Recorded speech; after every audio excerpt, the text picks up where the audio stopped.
taoloning kitobidan bitta harf o'qiydigan bo'lsa, unga bitta hasanat bo'ladi, bitta yaxshilik yoziladi. Bir harf o'qiydigan bo'lsa, bitta yaxshilik yoziladi. Va ana shu yaxshilikni 10 baravargacha Alloh taolo ziyoda qilib beradi. Bitta nomi Qur'on o'qigan yaxshilik, lekin savobini ko'radigan bo'lsa 10 marotaba ziyoda qilib beradi. Rasulimiz so'zlari davom etib, alif lam mimni men harf demayman. Alif lam mim o'qiymiz, nimadan keyin Fotihadan keyin keladigan Baqara surasining boshida yoki alif lam mim bilan boshlanadigan 6 ta yo 5 ta sura bor. Alif lam mim o'zini harf demayman deyaptilar payg'ambarimiz. Alif harf, mim harf, lom harf va mim harfdir deyaptilar. Shuni o'ziga 30 barobar ajr. 30 ta savob emas, 30 barobar ajr.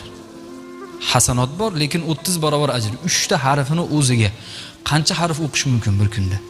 Agar namozxonlar bo'lsa 5 vaqt namoz ichida qancha o'qib oladi? Fotiha surasida bor. Fotiha